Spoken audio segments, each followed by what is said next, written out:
Hello, everyone. Welcome to the Disability Advocacy Forum. My name is Princess Emmanuel, the ambassador representing persons with disability under Kachem Young Initiative Organization, KYI. Well, today I'm so excited because we have something very important to talk about, and that is basically on accessibility in education, breaking barriers to inclusive learning. And we have a special guest by name, Master Salvation Austin. He will be here to share a valuable insight on this topic. Master Salvation, you're welcome. Thank you very much, and I'm honored to be a pioneer guest on your accessibility program today. You're welcome. Nice having you. Thank you very much. All right. So I would like us to start up with the question. Now, I would like to know, what does accessibility in education mean to you? Well, first of all, thank you once again for this opportunity. And to answer the question, I like the way the question is being thrown at me. Now, you said what it means to me, which means it can mean something else to another person. But in my own perception, you know that accessibility itself is a vast concept that one would have to demystify in order to have a clear insight as to the topic of discussion.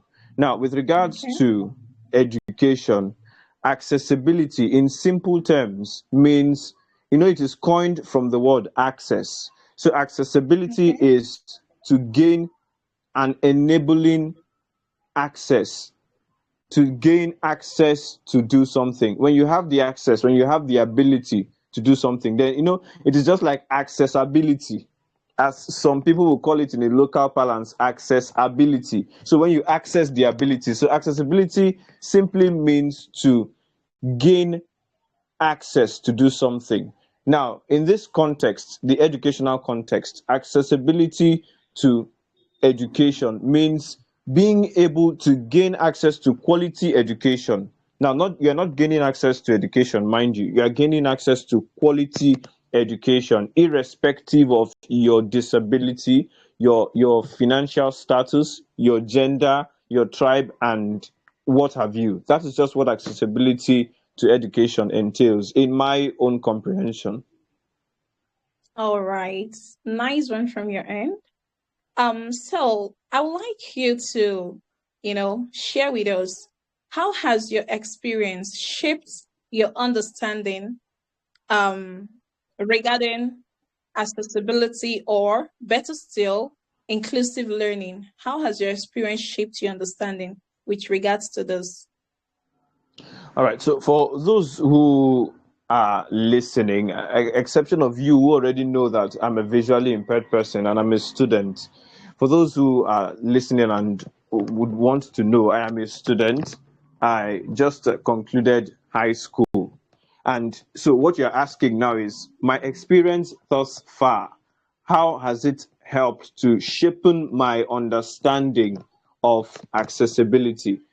Well, experience, they say, is the best teacher.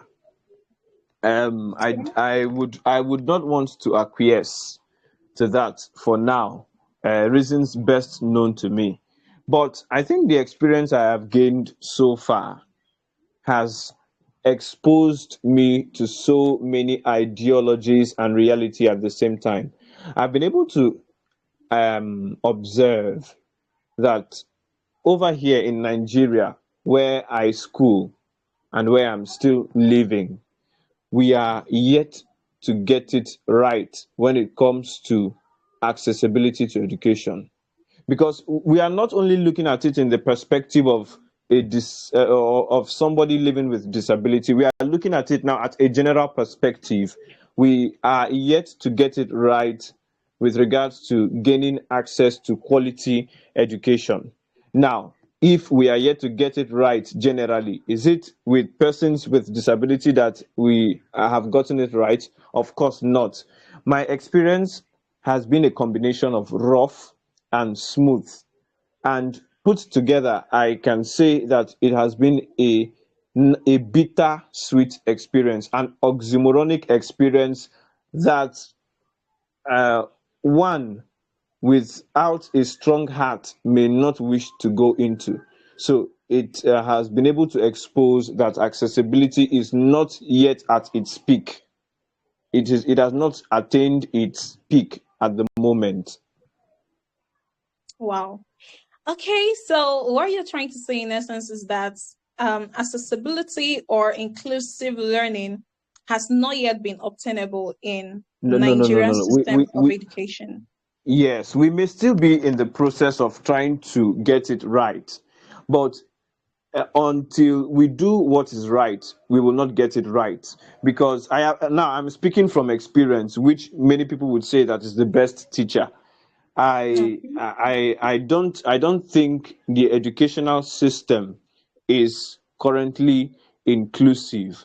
I don't think the educational system is accessible for persons with With disability. disability. I want to be specific with the visually impaired, with persons with visual impairment. You look Wow. around your locality, around your vicinity, and then you ask yourself, how many institutions can accommodate persons with disability? How many institutions can, you know, accept their pattern of learning, right? Yeah. In as much as it requires some sort of learning instrument, how many of these institutions have these instruments for learning to accommodate persons with disability? Or is it the people that are with hearing impairment? Do they have teachers that can gesticulate for proper comprehension of what is being taught? Or is it the people that are on wheelchair? Are there ramps that can enable them move without being aided? That are there ramps that would enable their mobility? I don't think we have these things, and until we put these little things into place, education for persons with disability is not yet accessible.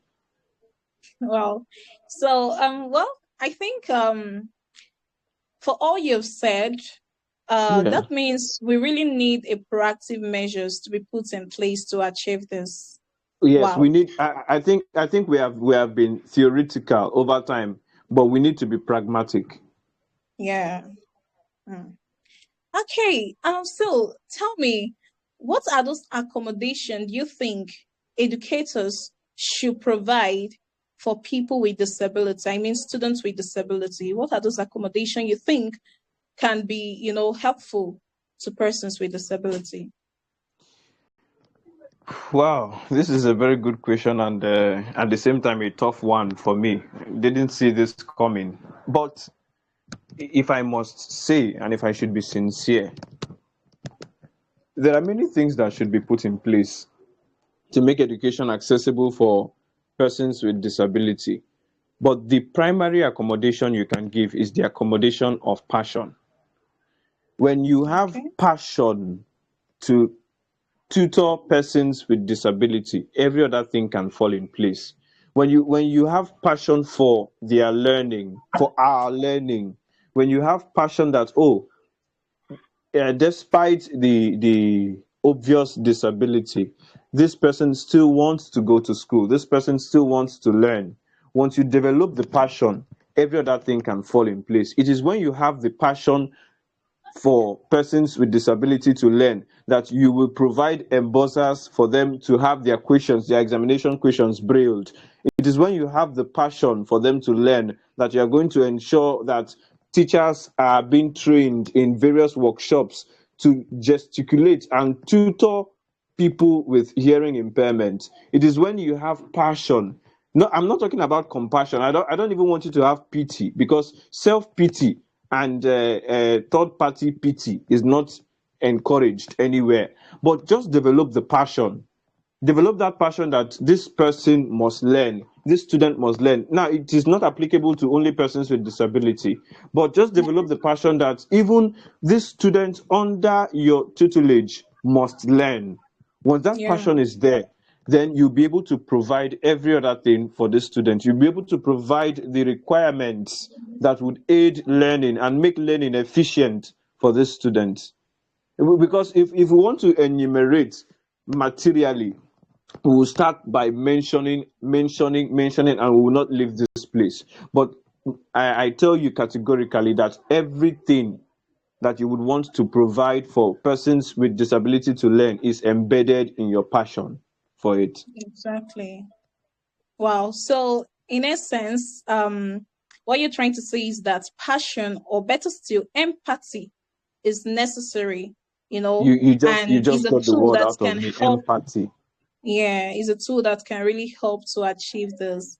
Exactly. There's this poem that says, "Do not pity me, for I am just like you. In a world where pity flow like a mighty stream, I stand before you not asking for pity but empathy.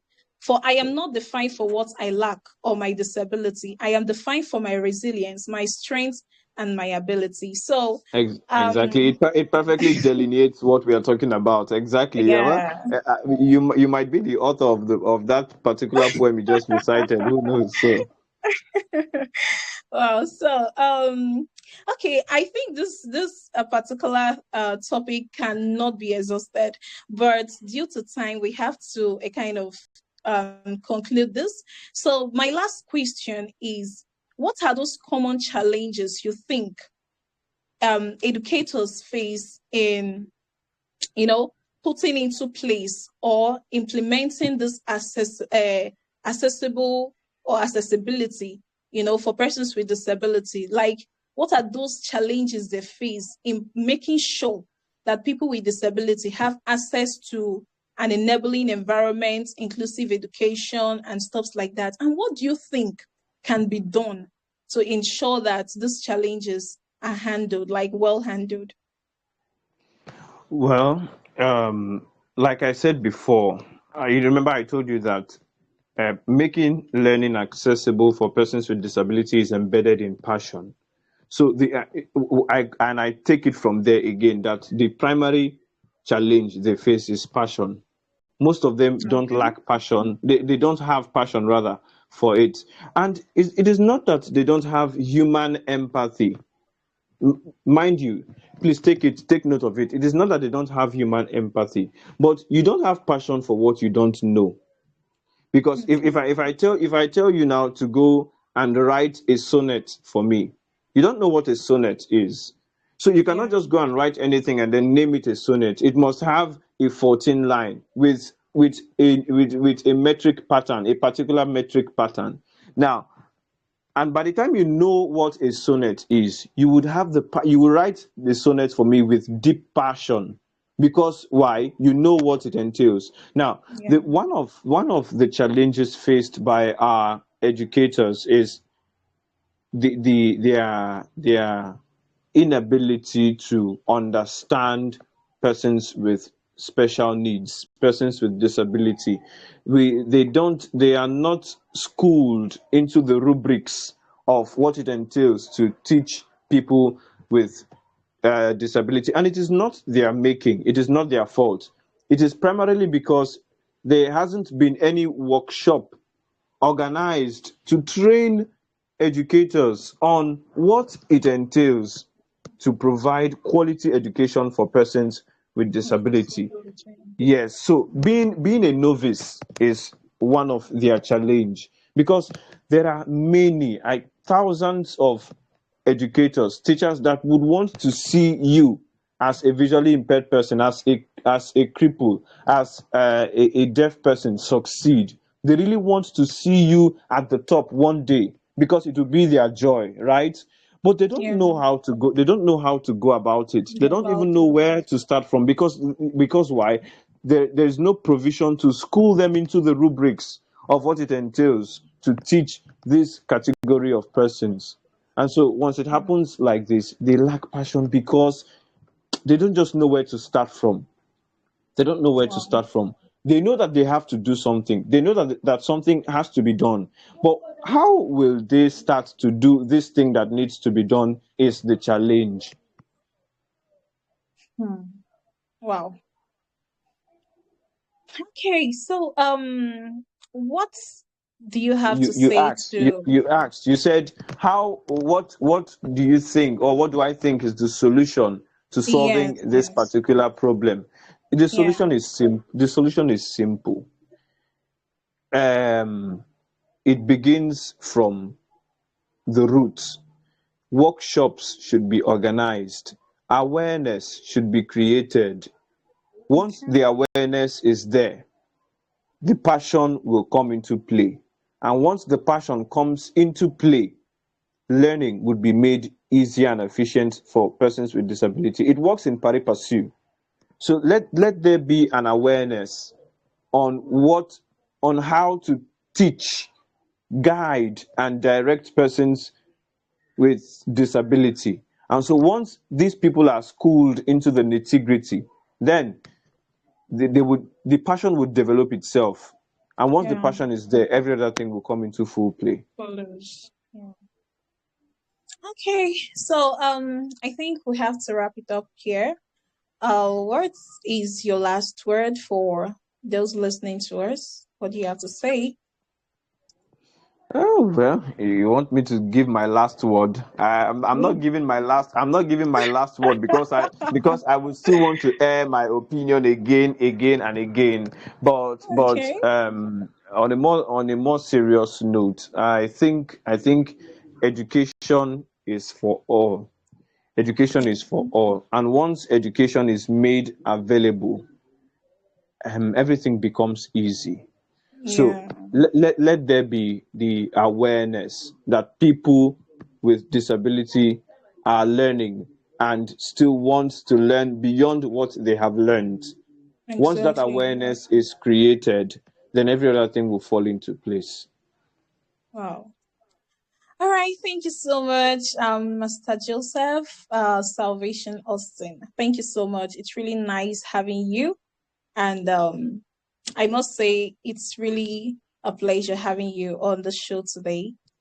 Thank you So, very much. thank you I'm so honored and much. would like to join the train some other time. It's my pleasure. Thank you very much. All right. You're welcome. See you some other time. Bye. All right.